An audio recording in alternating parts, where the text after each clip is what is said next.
Okay, and welcome back.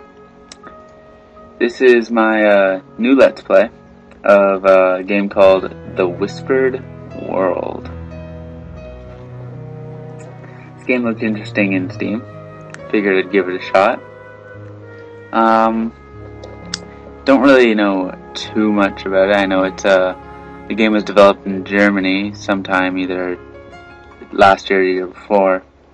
Determine on what time. I really just know I saw the same page.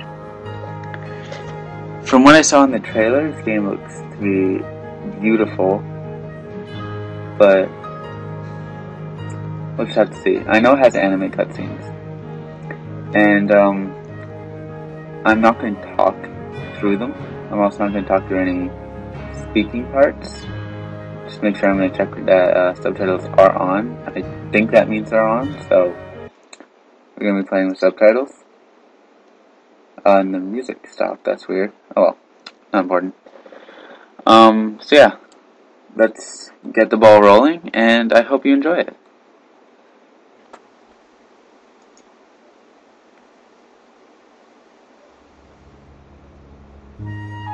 It may make you sad to hear it, but this is the last story I'm going to tell you. I know you like to hear funny stories with jolly people and a happy end, but I don't have the strength for that anymore. What difference would it make if I lied to you? Well, my last story takes place in a land far away, a land that is about to die. It begins in the autumn forest.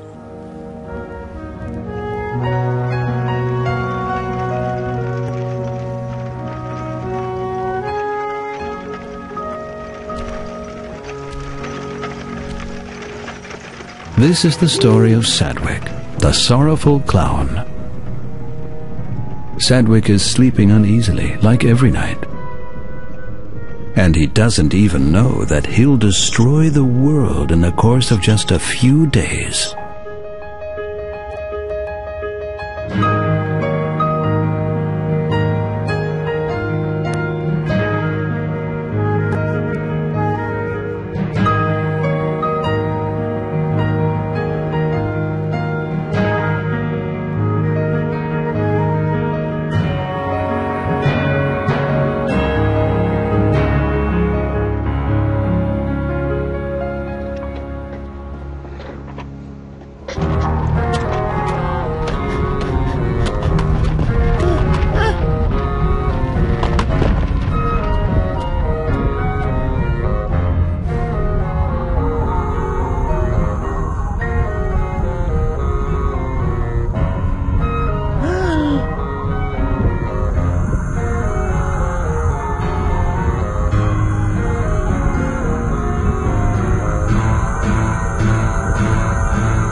What a nightmare. Every night it's the same. I can hardly remember the last time I had a decent night's sleep. Spot? Where could Spot be? He usually comes to see me in the morning. Okay. So I know this is a point-and-click adventure. Let's see what we got. Torn notes. Oh, okay, something... What was that note again? Ah, yes.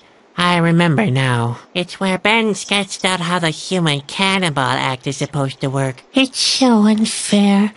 He can even draw better than me. The most important thing is a solid barrel for the cannon. After all, the cannoneer shouldn't be harmed when he blows me sky high. It's actually pretty good.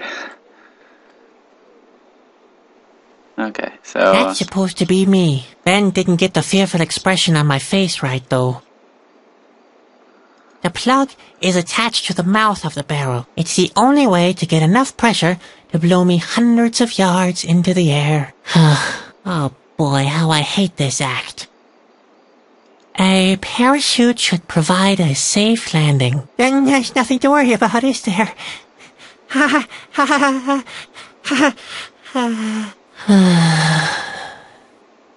Not sure if I'm too fond about that voice actor. A small bomb or some gunpowder are sufficient. Just load the cannon and light the fuse. Everything else will turn out fine. Seriously, that's what it says. Everything else will turn out fine. I can't believe this is real. Okay. That's weird enough. Okay, so... Yeah, I wrote down the instructions for your... My human cannonball? Sure! You must be able to do something useful, right? And Okay, so... Ben must have put it up there for a reason. Probably as a reminder that I'm not capable of doing anything right without his help. Okay, so... From my seat, you can do 3 things. Inspect it, ask someone about it, and interact with it. Our old stove. The handle is broken off. Right. Laundry. Look. Wobbles, roughs, small bells. I'd be less embarrassed wearing a potato sack. Right, so if I do this... I can't reach it. That's too bad. Right, okay. So if I touch the stove... That's no use. The handle is broken off. Okay, so if I... In order to light a fire, it has to be opened first. Too bad the handle is broken off. Right, handle. Thank you. A hole. Ah, yes. The broken stovepipe. Quite funny how the mind works. Since the handle broke, I've made a fuss about how cold it is, forgetting how I always complained about the smoke before.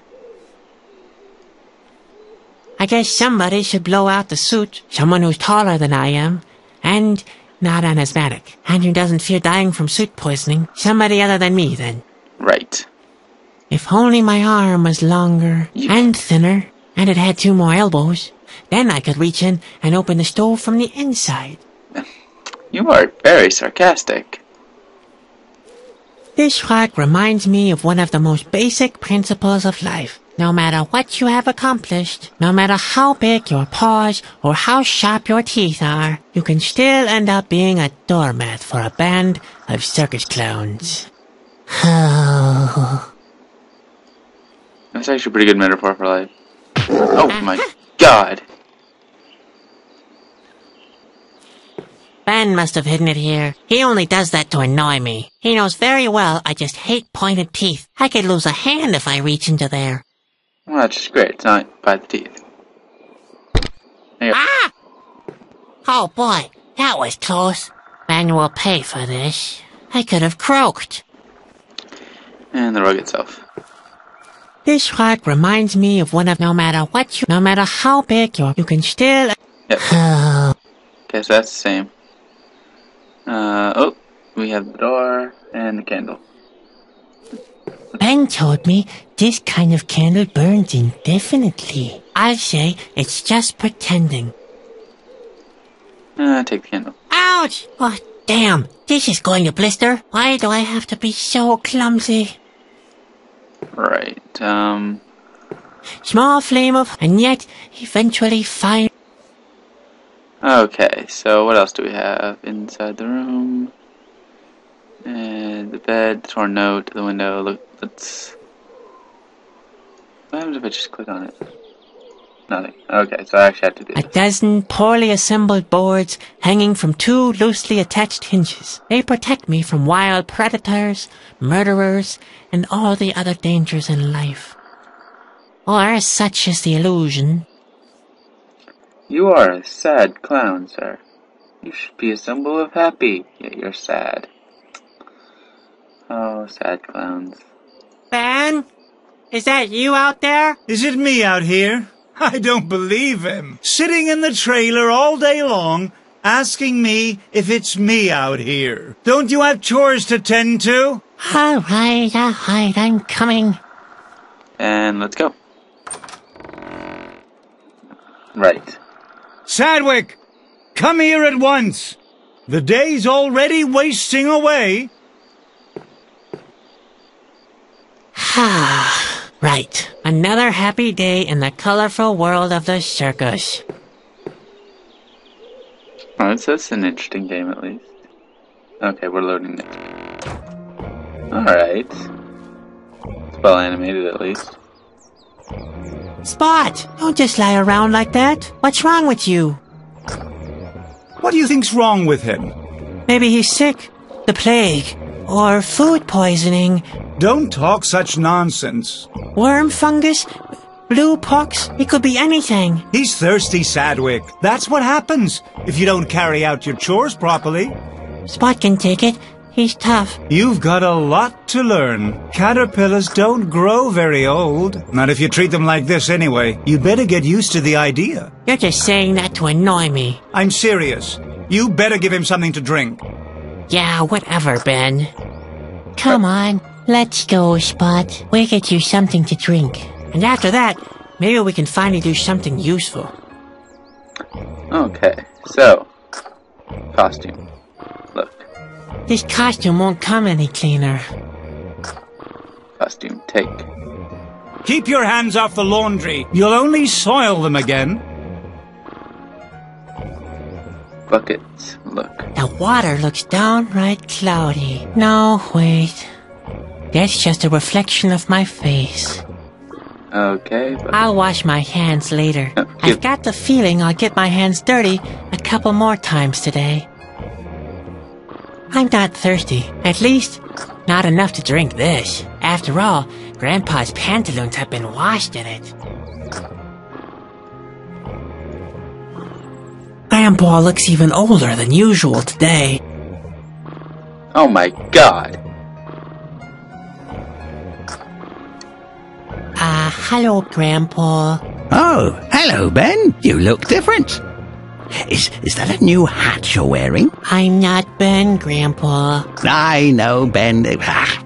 They don't make hats like they used to anymore. I'm Sadwick. When I was a little clown, we used to wear real hats. Pretty good, actually. With big, firm bubbles. Sadwick, your grandson. Sorry, I could knock out a full-grown ox with my bubbles.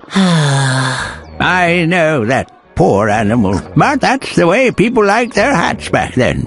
Now, what can I do for you, Ben? Oh. I wish you wouldn't be saying for Ben. I had one of those terrible nightmares again. Say, Grandpa, you've been seeing a lot of things. I wish you wouldn't always... I wish you wouldn't always mistake me for Ben. I know. The world is a vale of tears when you're young. Everybody's against you. But there are worse things than tight hats and pinching shirt sleeves, you know. I'm paying close attention to your words of wisdom, like always. When you're old, there are tight pains and pinching pantaloons, too. And this, my boy, is the most important lesson to take into old age. Loose-fitting pantaloons are the most loyal friends you could ever ask for. Good Heavens. advice. Did he manage to bring his pantaloons into the conversation again? I had one of those terrible nightmares again. There's a cute saying I remember from my boyhood on that very subject. What was it? I forgot. You mean the old saying, dreams are 10 a penny? What?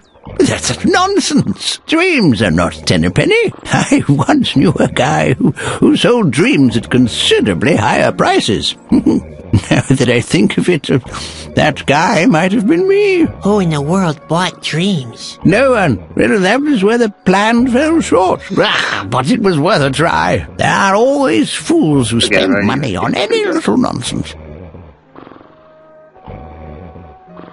Say, Grandpa, you've seen a lot of things in your time, haven't you?